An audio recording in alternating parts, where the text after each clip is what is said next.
Well, welcome everybody. It's Friday, August 28th, 2020. My name is Sean Maroney. I'm the host and moderator of International Focus's Global Diplomacy Dialogue Series. Today we have the distinct pleasure of having our e-talk with Jason Widen, who is the founding partner and CEO of Raleigh Founded. You all may have recognized it before with its previous name, HQ Raleigh. But Jason, there's been a rebranding that we'll get into a little bit today. I do want to thank our sponsor, Bernadette Pellissier, for making today possible. I want to encourage everybody to look into internationalfocusnc.org, to look into becoming a member, to encourage folks to sign up to be a member so that they can participate on this. And if you are interested in sponsoring one of our Global Diplomacy Dialogue episodes, please reach out to the executive director, Layla Bekri. Well, Jason, welcome. Thank you. Now, let's just go ahead and get into Raleigh Founded is the new name, as recent as this month, in fact. It was previously known as HQ Raleigh. So let everyone in the audience know about why the name was changed and actually how you are pretty much going back to its roots with this new name. Absolutely. Well, we just thought it would be a good idea. We had no work to do during the pandemic, so we just wanted to change our name. I'm kidding. You know what? For some time now, we've evolved as an organization. 9 or so years ago, when our organization was founded, we felt like we were a headquarters for high-impact, high-growth companies that wanted to be a part of the Raleigh entrepreneurial ecosystem. It's really evolved over the years. We went from that high-impact, high-growth entrepreneurial workspace to now where we support over 400 member companies and thousands of members. Whether you're a scaling non-for-profit or whether you're a solopreneur or whether you're an executive that needs a place to land, or you're a person of color that's looking to engage our community in the rich programming that we offer. We've evolved over time, and the past couple years, we've been contemplating changing our name to something that was more encompassing of what we've evolved to. We got pushed a little bit when we were trolled by a company that will remain nameless, that had very deep pockets. And while we did have a trademark on the HQ name, it would have required us to expend a significant amount of money to protect that name. And so we took this opportunity to make a new name. So this idea of our new name is Raleigh Founded. So this idea of being founded in community, companies founding their organizations here, founded in community. We're very much a collaborative organization, and people are very proud to be a part of our community. We're not just a workspace, but we truly are a dynamic community of collaborators and thought leaders and others. So we're really proud of our new name. It's almost a badge of honor for people to have that seal, right? And so we're excited about what this means for our future. And it's not just specific to Raleigh. There's different versions of Founded U. We have relationships with academic institutions. We have other cities that we work with too. So we have an organization is Greensboro. So if we were to continue there, that would be Greensboro Founded. So yeah, that's the story behind it. Set the stage though. Let's go back 9 years ago when you and your colleagues were starting this. The original name, or one of the original names that you were floating around, was Traingle Founded. And then you all became HQ Raleigh, and now you're Raleigh Founded. What I find curious is that, 9 years ago, the focus from y'all's perspective was the triangle, and it's since been so heavily focused now with Raleigh in its name. Is it because Raleigh over the past 9 years has really become more of a powerhouse and represents the triangle as a whole? Or I'm just curious about how the evolution of triangle focus to now Raleigh focused comes into play. Good question. And actually there one more, throw another element into this. Actually, our original name was Hub Raleigh. So we've gone through a name change before in our early days. We joined forces with an international organization. Many of you may be familiar with the Hub. They're located all over Europe, the United States in particular. I think they have a presence South America and also in Australia. We originally wanted to be affiliated with this more social enterprise minded organization, and it was too early in their growth for us to, they had some issues, and so we decided not to move forward with that, although we have great respect for that organization. And I think coming out of that, this idea of Traingle Founded floated, but frankly, the thought leaders that came to the table early on were very much Raleigh focused. I will tell you though, it's Raleigh Founded because we have a massive presence in Raleigh. And we contemplated it being founded community because, quite frankly, we consider ourselves a thought leader in the Triangle and in the state. I mean, we've just recently worked with Yanceyville, a small little town in North Carolina, and working on helping them build out an innovation hub there. And so we considered ourselves definitely to be statewide and community based. Our focus is here in Raleigh, but there's some flexibility in our name too. I wouldn't doubt that we expand further within the Triangle, at least in some of the work that we do. And so I think over time, I wouldn't be surprised if our name Founded, became the name more than a specific city. Well, I'm excited to see more about the evolution of where you all go and how you represent our area, because it's been fun to experience the growth from your different locations. I know for myself, so to give context to everyone, you have 4 locations in Raleigh. You also have locations, 2 in Charlotte, 1 in Wilmington. So you're looking at about 100,000 square feet that you all allow folks to operate in, allow entrepreneurs to start their businesses in and to collaborate. I just know from my experience in the warehouse district location, especially, I've had board meetings there. I've attended skill pops there, again, when life was normal. But it's a real community anchor, I've discovered, your locations. And I get the sense that that's what you were hoping to achieve from the get-go. Absolutely. And just to correct something, we have affiliations in Charlotte and Wilmington. We don't necessarily have physical locations there, but we have friendly organizations that work with us. Yeah, from the outset, it's been all about community. I mean, this is the brainchild of a couple of our founders, but the evolution and the growth of our organization stemmed from Innovate Raleigh. So for those of you that aren't familiar, there's a group of thought leaders here that gathered 10 or so years ago and had the first Innovate Raleigh Summit. And essentially it was a conference that brought people together from all different walks of life, academics, business leaders, politicians. Our mayor, Marianne Baldwin, and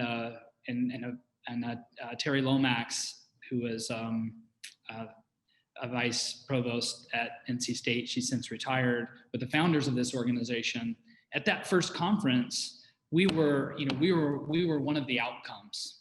This group of people got together to talk about the entrepreneurial landscape, and people wanted a connecting and convening space for entrepreneurs. And there really wasn't anything like that at the time. And when we propped this up, I think sometimes it's easy when you're starting a business to be insular and to think of yourself competing against others. We took the opposite approach, which was to be very collaborative. So we wanted to be the tent, and then we invited a lot of people inside that tent. So the Center for Entrepreneurial Development, leaders from NC State, investors, all different types of people to come and be a part of the community. And so we've really led with this idea of collaboration and community. You'll find that I think what sets us apart from other more traditional co-working spaces is the intentionality that we put into connecting and collaborating and working with others. I think the people that we hire also set the tone. And we've got some incredible, open-minded, brilliant people, to include Jess Porta, who we were just talking to a moment ago. It's really set the tone and helped to create the type of culture that we are. And I think we've become a communal fixture in Raleigh because of the community. I regularly speak to the mayor, and I regularly speak to other thought leaders, and we don't try to own it. Like, I oftentimes give credit to others because they were a big part of who we are today and continue to contribute and support our successes. And it's really rewarding to see a community come together and support us the way that they have. Well, and what's remarkable too is the success stories that we've seen come out of your spaces. I mean, Pendo, I mean, obviously is the biggest right now that is top of mind. They started just two guys, three guys, and now they're located in 6 offices worldwide. They're located over in the Wells Fargo building in downtown. Huge software company. Got its start with you. Yeah, and and that's one of the unicorns, and we're proud that Pendo was one of the first members, and definitely took advantage of the relationships that they created through through HQ. Now Raleigh Founded. I'm not going to get used to that, by the way. I'll say HQ probably 20 times by the end of this. But but it's I think it's like collectively the whether you're the solopreneur or whether you're scaling non-for-profit, collectively the successes that people have had and the feedback that we get and the connections that people have made to the connections to resources and networks to help people scale and grow their organizations. I think collectively we're really proud of that. The Downtown Raleigh Alliance puts out a report each year on the economic impact of different groups, and one of those is co-working and incubation. Since our inception, and this isn't directly related to us, it's a collaborative effort with other like-minded organizations, there's been over 5,000 jobs created through that startup ecosystem in a 5 or 6 year period of time. And I'd like to think that we were a part of that, right? We do a survey, an innovators report every year. And this past year, we had over $50 million raised within our community. There was over 600 jobs created in our community. We have strong relationships with universities, and you look at the metrics of students that graduate and go to work with our companies or find jobs through the connections that we make. Recent graduates are staying here. So, we feel like we got our little patch of dirt, and we're doing our part to support the community at large. And we're really proud of the impact. Well, I want to focus on the foundational piece of what you do, and then I want to take a look at the more broader elements and that aren't so much focused on a shared workspace.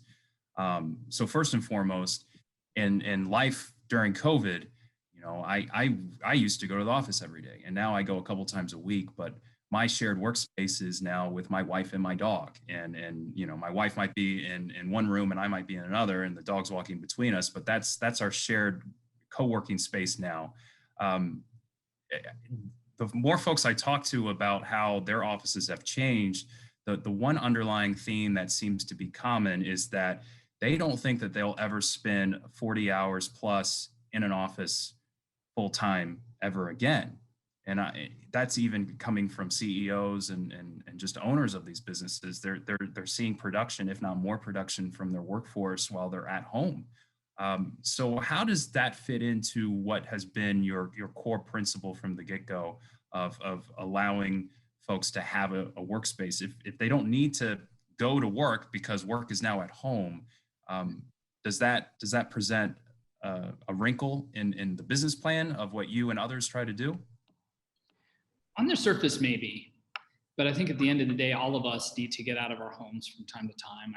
That's the truth. A recent article I read, I can't point to the specific study, but Bill Gates recently wrote an article where they mentioned 25% of employees within companies can't work from home, whether they have internet issues or loud dogs or kids or whatever that is, or just don't want to work from home. So I don't think companies are going back to the corner office, where they're carving out more space for their employees to have more separation. I think there's a recognition that employees can be productive outside of physical office space, but I think there's also challenges. So, companies have learned remote work is not something that's new.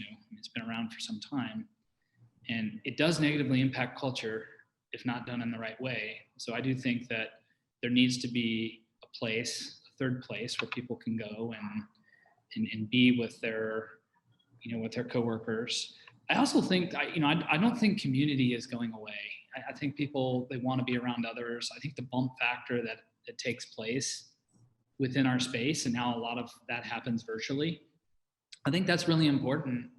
Life oftentimes is about who you know, and it's really hard to connect with people if you're not out there and you're not part of a community. So I do agree that traditional office space, I think people are looking to downsize their traditional office space, and they're looking for other alternatives. So I think there's going to be some pretty major challenges for us during the pandemic, and until there's some sort of treatment or vaccine, I think we're going to continue to face challenges. I think we've got probably 50% of the people that have come back to our space, and our online virtual interactions have grown, and we've most definitely increased our virtual offerings with a video series, and well, that's the next component that I wanted to talk about. So, everyone, when they think of Raleigh Founded, they think of the co-working space, but you all have been so innovative, starting with a rollout, including a rollout next month. So just in a couple weeks, you'll have office hour style Q&As with business professionals. That's just a tremendous resource. That's basically going back to the days of the yellow pages, but making it more accessible to startups. You're going way back with the yellow pages there, Sean. I most definitely. We've had those resources for some time, but I think when you're so focused on physical interactions with people, and physical space is a big part of what we do, the virtual aspect of what we didn't necessarily have the time and attention that we wanted to put in it before. And we've had an opportunity now to put a lot of focus on that and create these opportunities for people to still connect to those rich resources. So whether it's an organization like Schema, which is an international French business school that we have a close relationship with, and they have a satellite office, to be able to offer office hours with an organization that offers ties to international business and international opportunities, to Campbell Law, which helps companies that can't otherwise afford legal help in starting their businesses. We have rich resources that we can share with our community, and a lot of that we're going to have to put online. And that's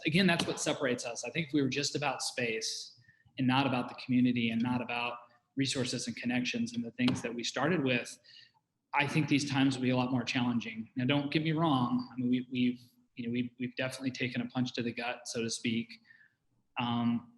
But I'm really optimistic. We haven't had to lay anybody off on our team. We've just had to refocus our efforts on the things that make us special, and that's curating a community of people that want to scale and grow their organizations. Well, how do folks, talk us through the membership? How do folks, I know you have flex membership in different levels. So how does it work for someone who wants to become a member? Yeah, it's pretty easy. Our entry level memberships start at $150 a month, and that's a part-time membership. So you don't have any physical dedicated space, but you can use any one of our locations. Excuse me, we also have a virtual membership too, where for less than $100, you can connect to all of our online resources and our mentorship and talent pipeline and all those good things. And then we have a part-time membership at $150. We have a 24/7 membership for $200. Those are our flex memberships. And then from there we have corporate memberships, and those are organizations like Capendo now, who's grown on, and they're 400 plus employees, but they still want to be connected to our ecosystem. And so they have a membership, and you oftentimes see executives over here in meeting rooms and speaking at our events and those types of things. So it's a way to still stay connected to the community. So we have the corporate memberships. And then from there, there are physical office suites that we have. We have 2-person office suites all the way up to 60-person office suite that we have for growing teams. And our business model is such where we provide very flexible lease terms, so people can come in and just be there for a couple months, and they're not signing a 3 or 4 year lease. And not only are they getting the really cool physical space with the cafe and bar and shared meeting rooms and all that other good stuff, but they're also getting all the resources that we have. Well, let's talk about, you mentioned the international angle. You mentioned several international businesses. International Focus, the beauty of this organization is that we represent North Carolina to the global audience, and then we introduce North Carolina to a global audience. Your work at Raleigh Founded, do you see international companies coming to tap into that part of the community, or are you seeing locally sourced companies sort of grow like Pindo has internationally with just the seed germinating in Raleigh Founded? Absolutely, we have connections to not only international business but also to just international people. I think it helps that our founders consider themselves, our founders, but also our leaders, and Jess Porta included. We both spent time overseas. My wife runs an international organization. I spent a lot of time in other places in the world. So I think there's already a respect for those types of things. And we oftentimes have, whether it's a sister city or whether it's a company, we oftentimes get referrals from the state's Chamber of Commerce, the local Chamber of Commerce. When we have foreign companies coming in from out of town, they oftentimes come through our space. We give quite a few tours to visiting study abroad groups and those types of things. So I think just naturally with who we are as an organization, and leaders in our organization really enjoy that interaction. My wife runs a global leadership program right out of HQ. And so we have leadership exchange, right? Yeah, leadership exchange, yeah. And which is a study abroad program. Let's give your wife a shout out in the work that she does. I know you yeah, as well. She started a social enterprise leadership and study abroad organization about over 20 years ago now. Back in the early days when we were living the bohemian lifestyle, and I was starting my first company and she was doing that. It stems from that and Václav Havel and this idea of living in truth. And my wife's a political theorist, and she's very entrenched in this idea of living in truth and giving to your community and those types of things. So she started this leadership program way back when that's morphed into a social entrepreneurial endeavor. Students that come from all over the world, typically more in honors programs and those types of things, that are looking to give back to their community. So it's a credit-bearing program. She's had over 88 different countries represented, over a period of time. So I vicariously lived through that because I really enjoy working with foreign students, and really living overseas, which many of us, I'm sure on this call, can appreciate. It changed my whole perspective. My dad traveled all over the world as a kid, and he'd bring back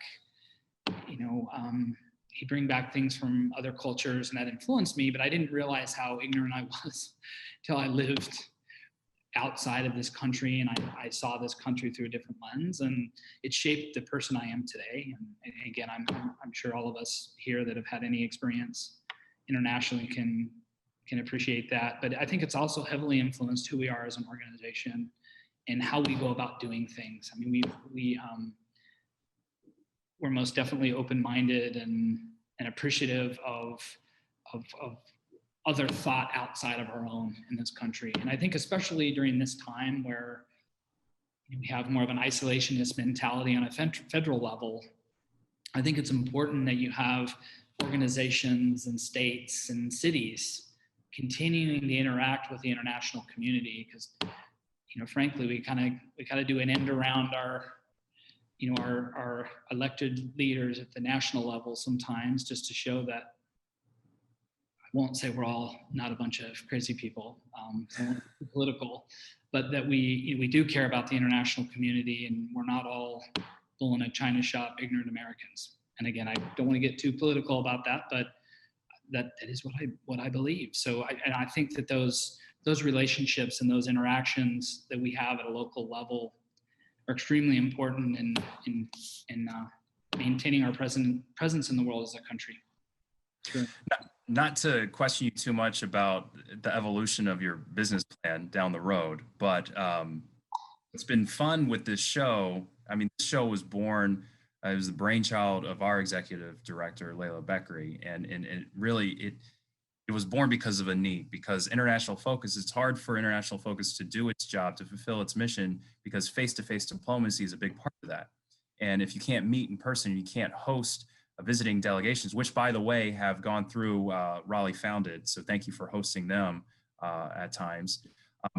We still wanted to remain connected, and we still wanted to talk about the diplomacy and the work. And so what's been great about having the show is that we've seen lawyers, and we've seen politicians, and we've seen all these really smart people come through, and either they're from overseas and they tell us that they learned something while visiting North Carolina and they brought that back to their country, and then they share how that's flourishing, or a representative from North Carolina goes to their country and helps set up whether it's a form of law or what have you.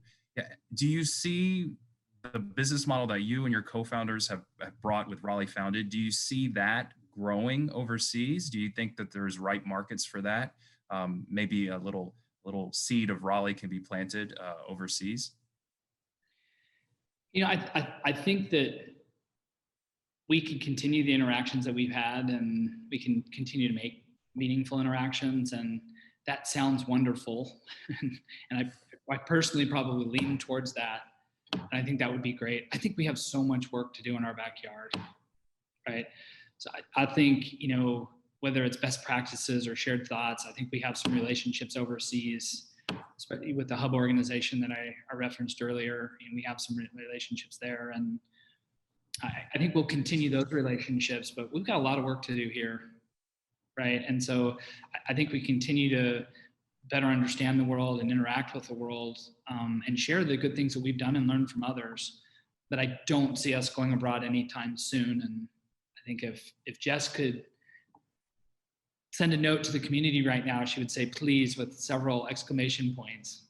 I would love to be the director and somewhere in Europe. So sorry, Jess. Yeah, wouldn't we all? Well, and Jess Porta, who's in the audience right now, she's also an International Focus board member, and I've worked with her in the community several times. Jess, why don't you come on and say hello to everybody?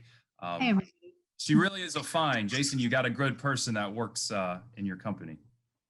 Absolutely, and that's why I keep referencing her. To give her the accolades she deserves. Jess, while we got you on camera, why don't you talk a little bit more about how International Focus and Raleigh Founded have kind of coincided in promoting diplomacy, I guess. Sure, yeah. So as you mentioned, I just rolled onto the board of International Focus. I'm really excited about that. But my relationship with the organization started in grad school. I was an intern with Layla, who's our director, and it was International Affairs Council at the time. So I got to learn about some of the great work, that they were doing and bringing groups over. And I worked on some of the Iraqi youth programs, just some really incredible programs to be a part of. I'm really thankful for that experience. And it's definitely influenced sort of some of the stuff and interactions, that I have today. So Layla and I have just kind of kept in touch over the years professionally. And then when I got involved with HQ, there was a relationship there already. And, we just started bringing in different delegations. And I think that has been tremendously beneficial, both for, the delegations to come and see a type of community building that you can do through a co-working space and a co-working community. But it's also been tremendously beneficial for our entrepreneurs. We've included them into some of these panels where they're speaking to the international visitors. And, there's been a really great exchange of ideas and cultures and things, especially as it relates to concepts of entrepreneurship across different cultures. And so that has been a really interesting one.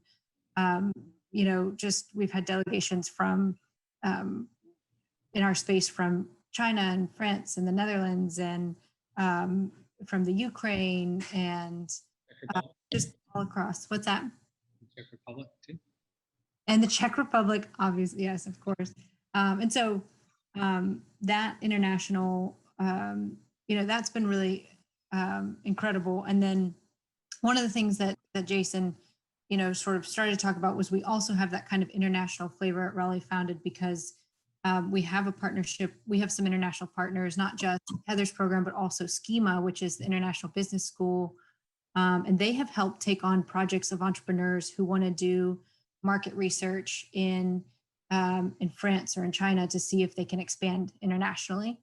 but they don't have maybe the linguistic skills. And so they've taken on research projects to see, does this type of sensor technology exist already in China? And if so, what does it look like, and how are people marketing it? So we've had a couple different interactions that way.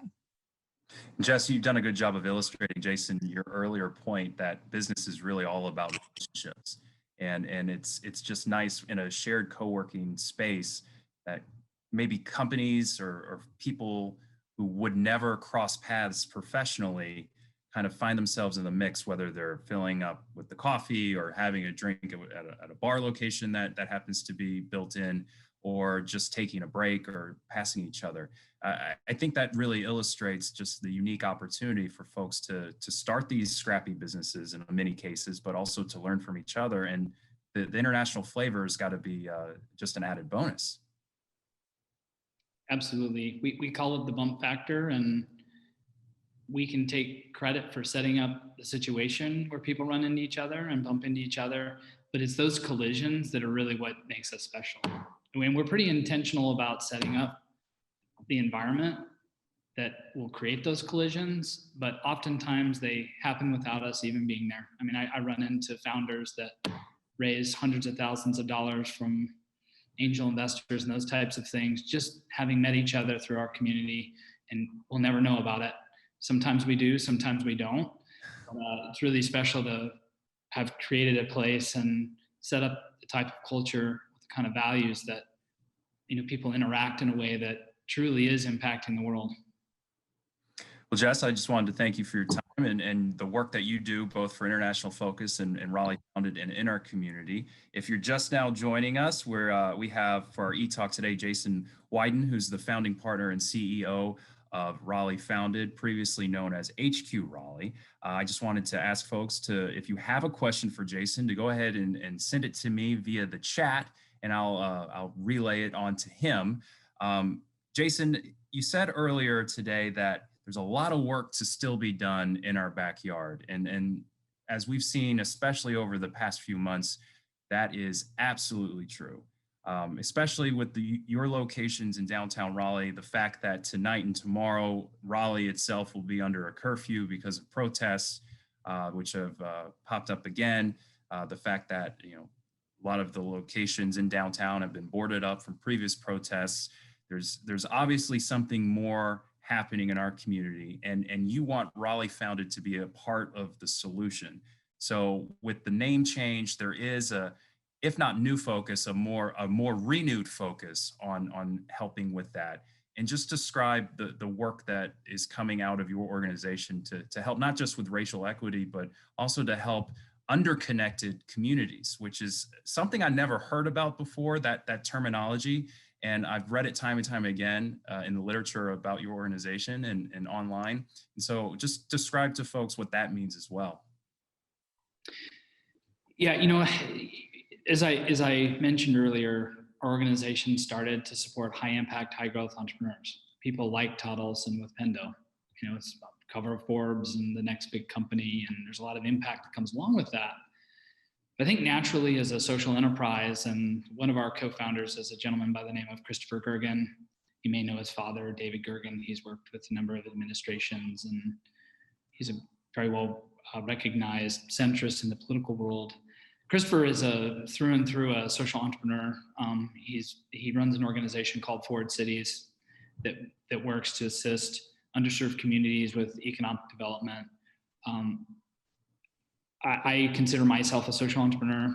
You know, this idea of triple bottom line mentality and starting a business and running a business, and not only making money, but doing it in a way that protects the environment and also gives back to the community. All of the founders in our employee base as well, we all have that mentality. I think it starts there. A couple of years back, we included as one of our core values, embracing diversity. And we'd taken a number of steps to be a more diverse community. Quite frankly, I mean, we're a predominantly white community. You know, we've increased the percentage of women and people of color in our community over the years, and I think we've had some success. With the killing of George Floyd and just the reflection I think many of us were going through during that period of time, I'd sent out an open letter to our community of followers, 11,000 plus people. And I basically said, I'm not sure I feel comfortable in speaking on this issue. But I think maybe that's the problem, that I don't think it's my problem, it's someone else's problem. And I may not think that consciously, but subconsciously, I don't feel like it's my problem and maybe I shouldn't speak to it. But the fact of the matter is I run an organization, I can do more.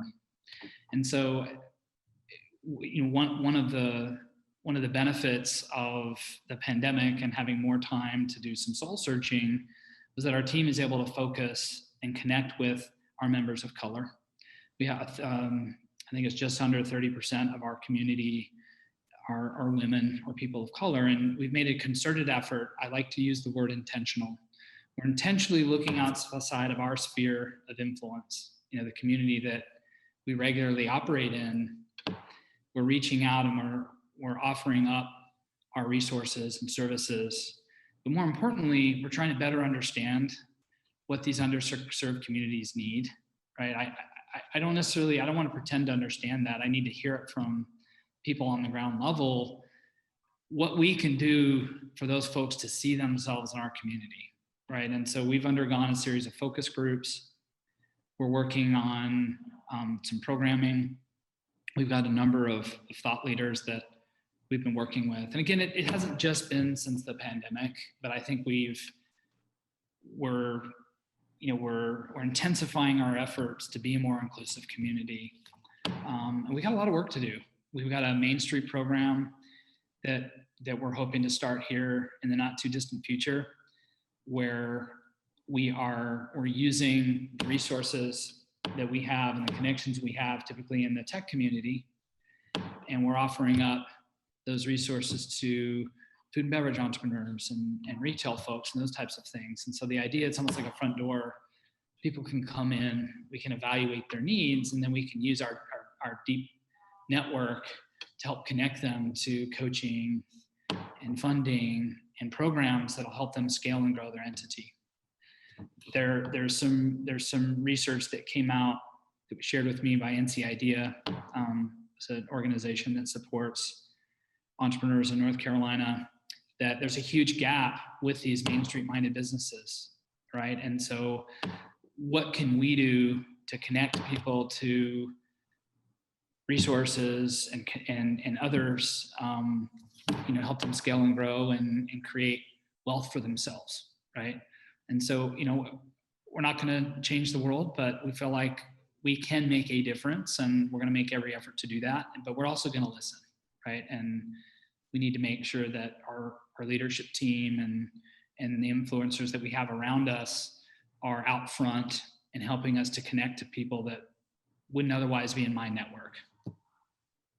What do you think needs to be done for especially minorities to be able, in the course of creating a business, to have access to capital, or to be in a position to make a pitch to a group of investors or maybe a bank? And the reason I ask is because what you're saying really speaks to the core of the work that I do and my colleagues at Habitat for Humanity do in Wake County, which is to try to right those wrongs of historically marginalized populations who were deliberately and targeted to not have access to funds, or to not have the same opportunities that you and I would have had and still have to be able to build generational wealth. The face of an entrepreneur, especially in the United States, it looks like us, a white guy, maybe with as much gray hair as me, if not more. But like that's what is historically, when you think of an entrepreneur or someone starting a business, that's what they look like. But what needs to be done to make sure that folks who don't look like us, who want to start a business, who have an idea, can still tap into capital? I think it's people like me, and I don't want to repeat myself, but I'm going to. It's people like me that need to look outside of what I know.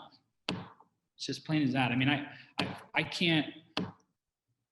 There's only so much effect that I can have. But the one thing I know is that oftentimes business is about who you know, right? I had some early successes because I happened to have some folks with a little bit of money when I was younger. in the first business that I started that believed in me and invested in me, right? They were part of a network that I have. I do have some friends that are people of color, and that's great. But my predominant circle of friends are white, affluent people. It's just an honest answer, right? I'm open-minded and I'm well-intentioned, and I find myself doing what's easiest often. And it's easiest for me to, when I'm investing in something or I'm connecting someone to someone, it's easier for me to go to what I know. And so I have to be very intentional, reach outside of that and create bridges to folks that I wouldn't otherwise be connected to. Right? I think that's personally what I can do, and I think what our organization can do is when we're looking for businesses, we're working with a developer right now to curate local opportunities for food and beverage entrepreneurs. And I could very easily go to the restaurateurs I know, but I'm very purposefully networking to find people I don't know. And so far it's been wonderful. You know, I'm meeting new friends and I'm learning a lot. And it's just, I've just got to keep pushing myself and encouraging our organization to do the same, as I think we will make a difference if we can make new friends and create more connections. Thank you for your honesty, and thank you for just the insight to that answer. Raleigh Chamber just finished this week Diversity, Equity, Inclusion Conference, and it's what you were saying. The honesty in what you say is it's refreshing to hear, because if you don't start with the honesty and you don't start by, especially someone who looks like you or someone who looks like me, to step away from the issue and say I need to listen and I need to learn and I need to just go outside of my comfort zone, it's a non-starter to really affect change. And so I'm curious too, the 30% membership of women and minorities out of Raleigh Founded, that certainly doesn't reflect the population of Raleigh or more broadly, but it does speak to what we were talking about before about what does the face of an entrepreneur look like. What do you think would be a happy medium? Do you want to see like 50% of both sides, or what type of mix do you think is something that speaks to the broader community? I mean, what does a community-based co-working space really should look like in the perfect setting? What do you envision it looking like? I think it should be a reflection of the local business community. And I don't want to get too hung up on numbers. I mean, I believe in measuring ourselves against something. I think qualitatively, when we do our focus groups and we do our surveys, I don't want the number of members of color to write back and say, we love your place, but I don't see myself there. I don't see enough people like me, right? And I don't feel like we've reached that level where an African-American, a Black entrepreneur walking into our space sees more of themselves in our community. I think we're making good strides. I think that our minority membership has increased, but I'd like the feedback that we're getting as we're engaging our community to be everyone feels comfortable here. And I know not everyone's always going to feel comfortable, but I think we can reach a level of density where all different types of people feel comfortable here. And I think we've made great strides with women entrepreneurs, but my wife is a gender studies professor, and and I hear about all the data, and we have events that are typically male dominated, and why don't women come to those events? And my wife is sharing with me the reasons why they wouldn't come to events. And so again, it comes back to intentionality. How do we set up events where a female entrepreneur is going to feel comfortable going to that? So we have to keep pushing ourselves to think outside of ourselves and learn from our community, and for it to be a place that all people feel comfortable. And I'd like that to reflect what the racial makeup of our city is, right? And we'll continue to work towards that. But I think more importantly, it's the feedback that we're getting and the survey that we're doing our community is telling us that they feel safe here. Have you thought of an expansion in the mission that you do now in light of COVID? Let me phrase it this way. The co-working space has been your bread and butter, and COVID has hit, and now we're all working mostly from home, but the virtual component is still very strong. The schools were supposed to start, and they did start in many cases, but I have lots of friends who have banded together with their kids, and they're now doing a shared, like, co-schooling space.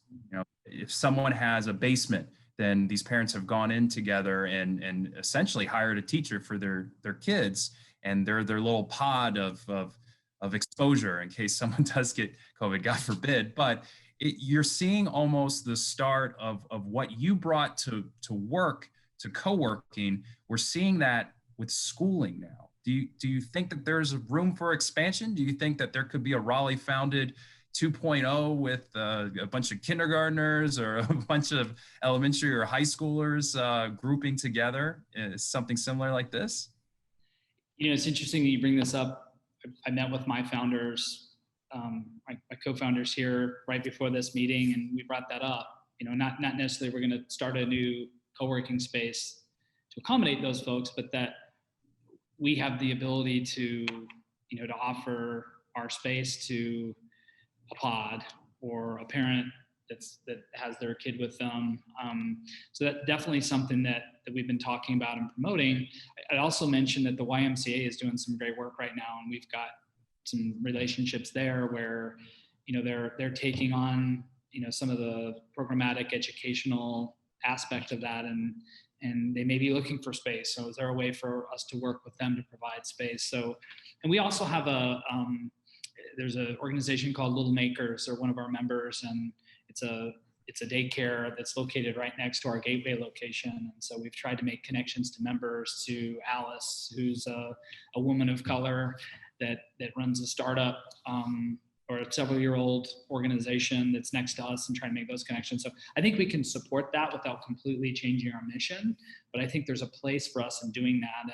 And we're really good about listening to our community. You know, as you're hearing me talk, I hope that's coming across, and that's one of those things. If there's a need and we can support that, we will. So yeah, thanks for that question.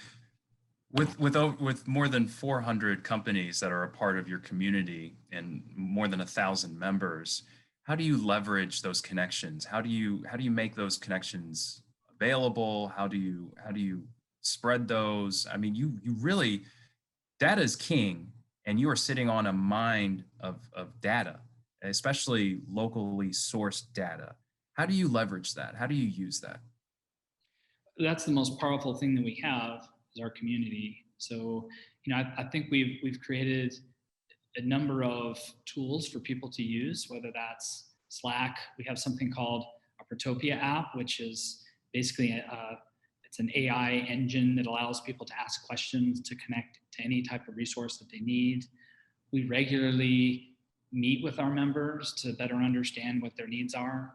When someone joins our organization, they go through an orientation, and there's a mini interview that we go through where we learn what their needs are and who they want to be connected with. And then we've got a customer relations management system where we stay connected with those people. So some of it's hands-on, and other parts of it are generative, right? Where we have tools that people can connect with through one another, and then our virtual resources and our events and those types of things that we're putting out there. So that's really how we harness the power of our community. But it starts with who we are as an organization.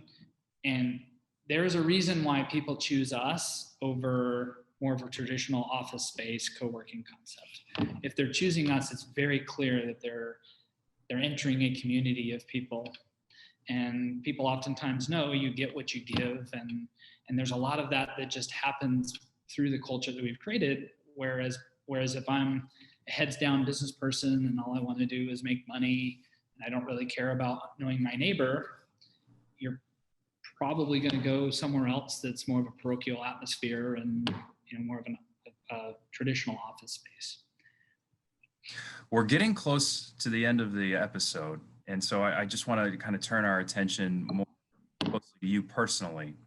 as I prepared for our discussion today, our conversation, I have to admit, I went down a weird rabbit hole because I would read your bio and then it just was full of all these different opportunities that you've done, different companies that you've started, different companies that you've helped support. And then I saw your other co-founders and their bios read the same. And before I knew it, I was 6 degrees of separation from all these different companies.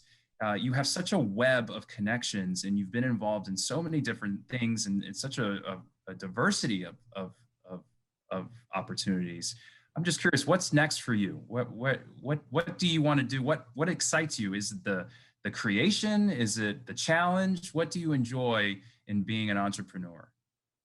Sean, that's very insightful. Because I think another thing that happens when you go through, I was a young business owner through 9/11. I went through the financial crisis in 08. While not the same, we're going through a crisis now. And I think when you have a little bit of time to reflect and think about where you want to go and look at your organization, I think it's natural for you to start to think about what's next. Typically every 5 years I'm doing something different and I'm going on 9 years. And while I've started a few other things and invested in some things, HQ and now Raleigh Founded has been my focus. So yeah, I am contemplating a move. I'm passionate by this idea of turning more traditionally minded companies into B corporations. So benefit corporations, for those of you who aren't aware, benefit corporation is more of social entrepreneurial minded or more socially minded. It's a triple bottom line mentality and how you build a company. And so I'm looking at an opportunity right now to take over a mid-sized or be a part of a mid-sized company where I can come in and take a more traditional business and turn it into a company that reflects those those B Corp principles. I'm still very much passionate about HQ, and we're starting to evolve and do more economic development activities. Jess and I mentioned earlier the work that we're doing in Yanceyville, and there are a number of developers that are reaching out to us and saying, we want the community that you've built, help us do it. Right? You can curate local business, you're interested in diversity and inclusion, how do we build a development that's reflective and more experiential, but also reflective of the community? So I'm excited about that too, and I'm doing that. I think with the pandemic, some of that work has slowed down a little bit. I will always be passionate and involved with HQ. I've worked with some amazing team members to build HQ to where it is today, but I wouldn't be surprised if I took over a company or acquired or invested in a company with an operations-minded company, and then turn that company around and then do the same thing with another one. That's something I'm contemplating. I'm not even sure my wife knows all of this, Sean. You're gonna have to keep you heard it here first. Well, Jason, this has been a delight. I've really enjoyed catching up with you. I enjoyed your mini TED Talk. Honestly, I feel like maybe I should try to start a company. I mean, you just make it seem so attainable, and you foster a community at Raleigh Founded that makes it feel that way because everyone's building each other up, working together. The bump factor is so important. I think that the work that you and Jess, what you all have tried to bring to Raleigh has made the city and the surrounding community stronger. So thank you for all that. Is there anything in closing that you'd want to share with the audience? I would just say, feel free. We've talked quite a bit about entrepreneurship and business, but we're a really interesting place to connect with. And I think on the international relations front, all are welcome. And I encourage you to come and learn more about our community and connect with us. And you're welcome. You're welcome. Oh, Jason Widen, the founding partner and CEO of Raleigh Founded. Thank you so much for joining us today. Special shout out to Jess Porta, who is an international focused board member and your executive director at Raleigh Founded. Thank you for coming on. I want to thank our sponsor, Bernadette. Policier for making today possible. If any of you would like to sponsor one of these events, please reach out to Layla Beckery, the Executive Director of International Focus. Also spread the word so we can get more memberships and have a more broad reach as we bring these wonderful guests on. Jason, thank you so much. And I just wanted to say we have our next talk, which will be next week, next Friday, same time, where we have guests from Greece. And our e-talk will be at the end of next month, so September 25th. In the meantime, be on the lookout with your emails. Members Cultural e-news will be starting soon. That will be very exciting. My name's Sean Maroney. It's been a pleasure. Thank you all for joining us. Looking forward to seeing you all next Friday right here. And Jason, I'm looking forward to seeing you around town with all the work that you're doing, sir. Thank you.